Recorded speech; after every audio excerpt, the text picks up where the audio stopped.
Dear learners, ಈ ವಿಡಿಯೋದಲ್ಲಿ ನಾವು ಉತ್ತರ ಪುಸ್ತಕವನ್ನು ಹೇಗೆ ಸರಿಯಾಗಿ ಬರೆಯಬೇಕು ಎಂಬುದನ್ನು ವಿವರವಾಗಿ ತಿಳಿದುಕೊಳ್ಳೋಣ.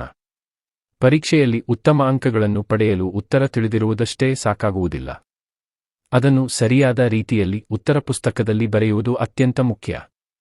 ಮೊದಲು ಉತ್ತರ ಪುಸ್ತಕವನ್ನು ತೆಗೆದುಕೊಂಡ ತಕ್ಷಣ ನಿಮ್ಮ ವಿವರಗಳನ್ನು ಸರಿಯಾಗಿ ಬರೆಯಬೇಕು. ರೋಲ್ ನಂಬರ್, ವಿಷಯದ ಹೆಸರು ಮತ್ತು ಅಗತ್ಯವಾದ ಮಾಹಿತಿಯನ್ನು ತಪ್ಪಿಲ್ಲದೆ ತುಂಬಬೇಕು. ಉತ್ತರ ಬರೆಯಲು ಪ್ರಾರಂಭಿಸುವ ಮೊದಲು ಪ್ರಶ್ನೆ ಪತ್ರಿಕೆಯನ್ನು ಸಂಪೂರ್ಣವಾಗಿ ಓದಬೇಕು.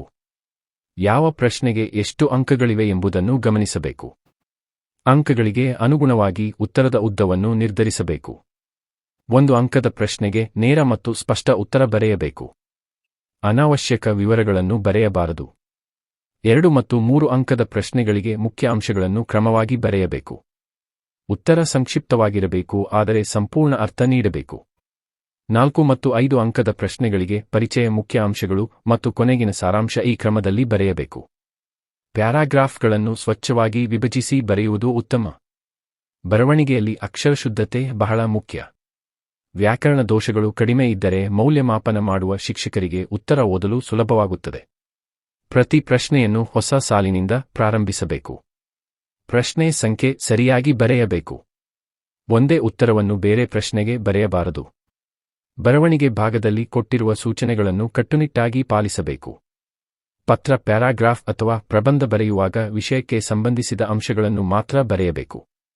ಉತ್ತರ ಪುಸ್ತಕದಲ್ಲಿ ಅತಿಯಾಗಿ ಕತ್ತರಿಸುವುದು ಅಥವಾ ಅಶುದ್ಧ ಬರವಣಿಗೆ ಮಾಡಬಾರದು. ಸ್ವಚ್ಛ ಮತ್ತು ಸರಳ ಬರವಣಿಗೆ ಉತ್ತಮ ಅಂಕಗಳಿಗೆ ಸಹಾಯ ಮಾಡುತ್ತದೆ. ಸಮಯ ನಿರ್ವಹಣೆಯೂ ಬಹಳ ಮುಖ್ಯ. ಒಂದು ಪ್ರಶ್ನೆಗೆ ಹೆಚ್ಚು ಸಮಯ ತೆಗೆದುಕೊಳ್ಳಬಾರದು.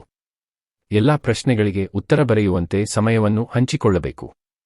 ಕೊನೆಗೆ ಉತ್ತರ ಪುಸ್ತಕವನ್ನು ಒಮ್ಮೆ ಪರಿಶೀಲಿಸಿ.